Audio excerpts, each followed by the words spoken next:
Hello students. Online classes के अंतर्गत BA द्वितीय वर्ष के प्रथम प्रश्न पत्र के लिए आज हम सल्तनत कालीन आर्थिक स्थिति के बारे में बात करेंगे और हम ये जानेंगे कि तत्कालीन समय में आर्थिक व्यवस्था क्या थी, लगान प्रणाली क्या थी, जनता पर कौन कौन से कर लगाए गए और साथ ही हम ये भी जानेंगे कि विभिन्न शासकों द्वारा आर्थिक क्षेत्र में कौन कौन से सुधार किए गए। तुर्की आक्रमण से पहले भारत की जो गणना थी वो समृद्धिशाली देशों में की जाती थी और जो विदेशी थे उन्होंने भारत की अतुल धन संपदा को देखकर ही यहाँ पर बार बार आक्रमण किए थे। भारत में शासन स्थापित करने से पहले मुसलमानों द्वारा हमारे देश की संपत्ति को खूब लूटा गया था। महमूद गजनवी ने यहाँ के राजकोष और मंदिरों को लूटा था, लेकिन फिर भी प्रारंभिक तौर पर जो ये आक्रमणकारी थे वो न तो भारत को पूरी तरह से धनहीन कर पाए और न ही धन उत्पादन के साधनों को नष्ट कर पाए। दिल्ली के सुल्तानों ने भी अपने उत्तरी और दक्षिणी भारत के अभियानों में लूट में बहुत सारी धनराशि प्राप्त की। उन्होंने युद्धों में दरबारी शान शौकत पर और अपनी विलासिता पर बहुत ज़्यादा खर्च किया और इतना खर्च करने के बावजूद भी 14वीं सदी के अंत में भारत में इतना धन मौजूद था कि जब तैमूर ने भारत पर आक्रमण किया और जब वो यहाँ से गया तो वो भारत के एक कोने से ही इतनी अतुल धनराशि लूट कर ले गया कि जिसकी कल्पना भी हम नहीं कर सकते हैं। यदि बात की जाए सल्तनत काल में भारतीय अर्थव्यवस्था में हुए परिवर्तनों की, तो हालांकि जो भारतीय अर्थव्यवस्था का मुख्य आधार था वो कृषि, पशुपालन, उद्योग धंधे और व्यापार ही थे, लेकिन 6ठी शताब्दी से जो भारत में शहरी अर्थव्यवस्था का जो पतन हुआ था वो अब फिर से स्थापित हो गया और इसी के परिणाम स्वरूप बहुत सारे व्यापारिक और औद्योगिक नगरों का भी विकास हुआ, व्यापार वाणिज्य का विस्तार हुआ और विभिन्न उद्योग धंधे फिर से जीवित हुए और सिक्कों का प्रचलन फिर से आरंभ हुआ। और जो तकनीकी क्षेत्र में परिवर्तन हुए उन्होंने भी यहाँ की अर्थव्यवस्था को बहुत प्रभावित किया। सल्तनतकालीन शासकों में सबसे पहले बलबन द्वारा आर्थिक दशा सुधारने का प्रयास किया गया, लेकिन उसे बहुत अधिक सफलता नहीं मिल पाई। इल्तुतमिश ने इस और जब ध्यान दिया तो उसने इक्ता प्रथा लागू की यहाँ पर और इक्तेदारों को भू राजस्व वसूली का काम सौंपा। अलाउद्दीन खिलजी ने भी आर्थिक व्यवस्था की ओर बहुत ध्यान दिया और उसे विशेष रूप से सफलता भी मिली। उसने जो भू राजस्व अनुदान थे यानी जो इक्ते थे उन्हें रद्द कर दिया और उन्हें फिर से खालसा भूमि में मिला लिया और इसका जो परिणाम निकला वो ये निकला कि सरकार की आय में बहुत अधिक वृद्धि हो गई।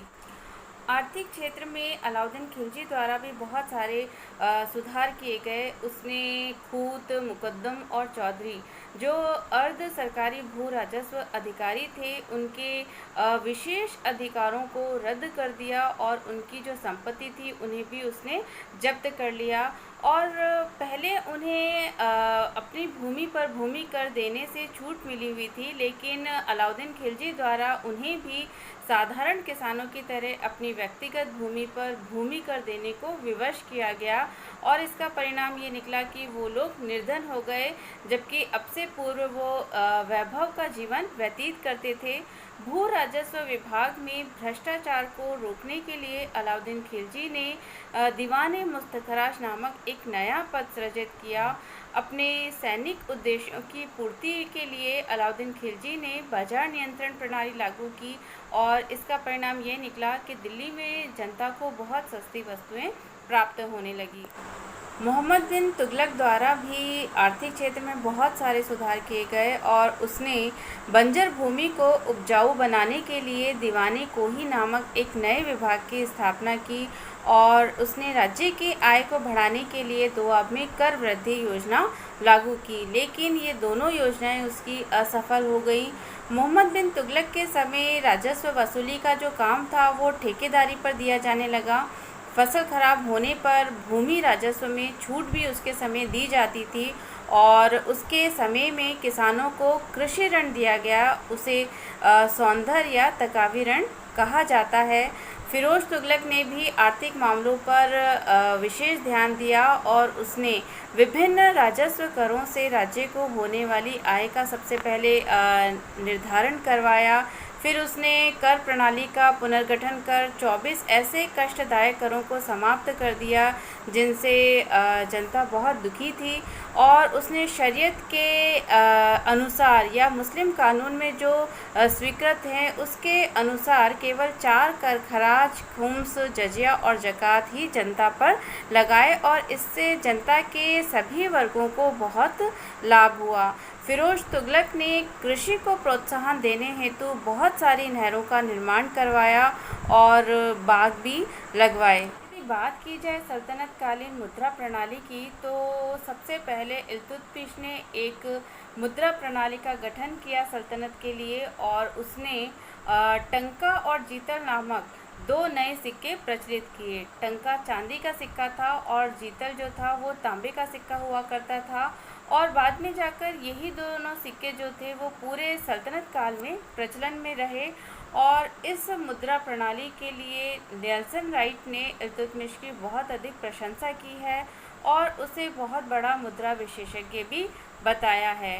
मोहम्मद बिन तुगलक ने लगभग 200 ग्रेन का एक सोने का सिक्का प्रचलित करवाया जिसे इब्न बतूता ने दिनार कहा है। इसी तरह उसने लगभग 140 ग्रेन का एक चांदी का सिक्का चलाया जिसे अदली कहा जाता है।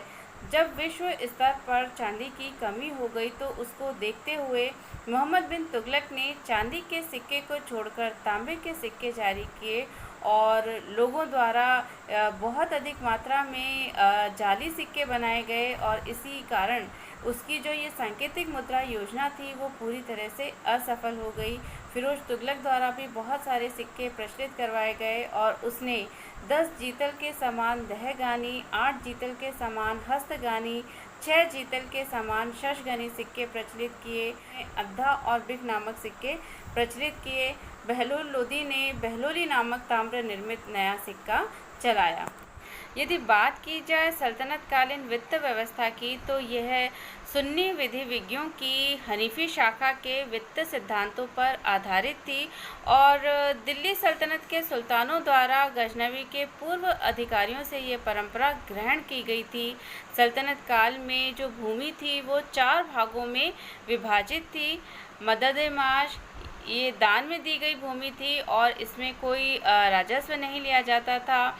मुक्तियों या इक्तादारों को दी गई भूमि, इसमें प्रत्येक इक्तादार अपना खर्च निकालकर जो अधिशेष हुआ करता था वो शाही खजाने में भेज दिया करता था और अधीनस्थ हिंदू राजाओं के अधीन भूमि जो कि एक निश्चित धनराशि केंद्र को भेजते थे और खालसा भूमि जिसकी समस्त आय शाही कोष में सीधे जाती थी। अब हम बात करते हैं तत्कालीन लगान व्यवस्था की। तो सबसे पहले हम बात करते हैं बटाई की। तो बटाई जो थी वो लगान निर्धारित करने की एक प्रणाली थी और इसमें राज्य की ओर से प्रत्यक्ष रूप से ज़मीन की पैदावार से हिस्सा लिया जाता था और इसकी 2 विधियां थी। एक फसल तैयार होने के समय जो सरकारी अधिकारी हुआ करता था वो कुल पैदावार का मूल्य निर्धारित करके करों को तय किया करता था और दूसरा तैयार फसलों की माप तोल के आधार पर कर का निर्धारण किया जाता था। दूसरी जो विधि थी उसको बटाई, किस्मत गल्ला, गल्ला बख्शी व हासिल कहा जाता था। सल्तनत काल में 3 प्रकार की बटाई विधि प्रचलन में थी। खेत बटाई, इसमें खड़ी या फसल बुआई के बाद ही खेत बांटकर कर का निर्धारण किया जाता था। दूसरा था लंक बटाई, इसमें खेत काटने के बाद खलियान में लाए गए अनाज से भूसा निकाले बिना ही कृषक और सरकार के बीच बंटवारा हो जाता था। तीसरा था रास बटाई, इसमें खलियान में अनाज से भूसा अलग करने के बाद सरकारी हिस्से को निर्धारित किया जाता था। बटाई और जो हासिल प्रणाली थी वो सल्तनत के प्रत्येक क्षेत्र में अपनाई गई थी। सल्तनत काल में लगान निर्धारण की जो मिश्रित प्रणाली थी उसको मुक्ताई कहा जाता था, और चूँकि अलाउद्दीन को बाजार नियंत्रण के लिए अनाज की आवश्यकता हुआ करती थी, इसलिए वो लगान के रूप में अनाज लिया करता था। भूमि की नापजोख करने के उपरांत उसके क्षेत्रफल के आधार पर उपज का जो लगान निश्चित किया जाता था, उस प्रणाली को मसाहत कहा जाता था, और इस प्रणाली की शुरुआत अलाउद्दीन खिलजी द्वारा की गई थी। गयासुद्दीन तुगलक के काल में खेतों के माप द्वारा कर निर्धारण करने की व्यवस्था को छोड़कर हुम-ए-हासिल को अपनाया गया। मोहम्मद बिन तुगलक ने पुनः भूमि पैमाइश को लगान का आधार बनाया। सल्तनत के सुल्तानों को अपनी सेना पर बहुत अधिक धन खर्च करना पड़ता था, और राज्य की आय का जो काफ़ी अंश हुआ करता था वो दरबार, राजमहल और राजा के व्यक्तिगत सेवकों पर खर्च होता था।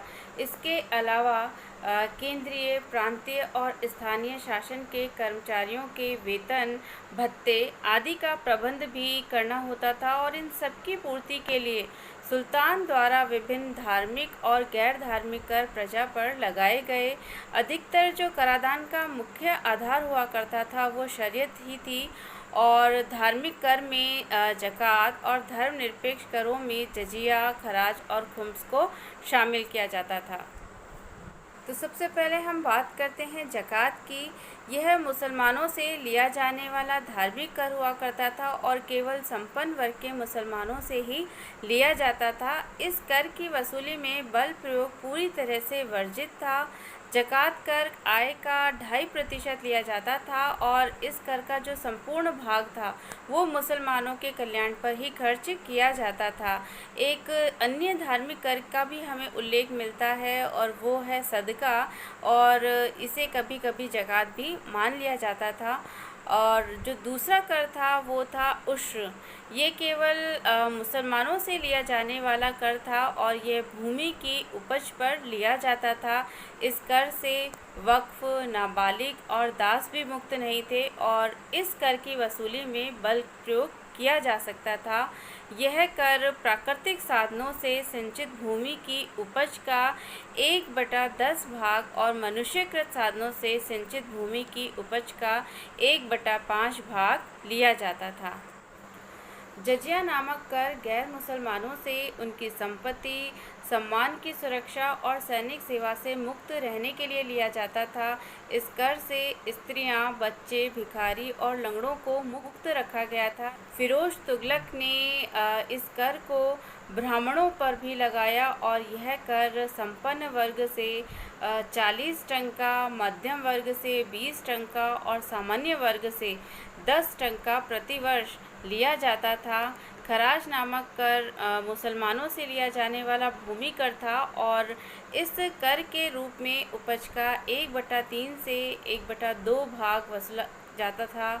अलाउद्दीन खिलजी अनिवार्य रूप से 1/2 भाग यानी 50% वसूल किया करता था, जो कि वास्तव में बहुत अधिक था, और पूरे सल्तनत काल में किसानों से उनकी पैदावार का 1/3 भाग ही खराज के रूप में लिया जाता था।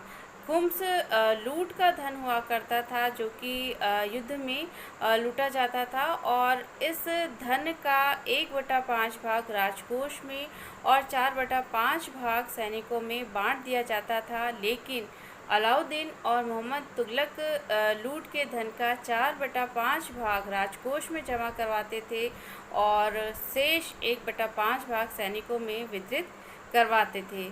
तो उपयुक्त करों के अलावा व्यापारिक कर के रूप में मुसलमानों से 2.5% और गैर मुस्लिमों से 5% भी लिया जाता था। घोड़ों के व्यापार पर 5% कर लगता था। अलाउद्दीन खिलजी ने मकान और चरागाह पर भी कर लगाए, और फिरोज ने सिंचाई के साधनों पर कर लगाया, जो पैदावार का 10% था।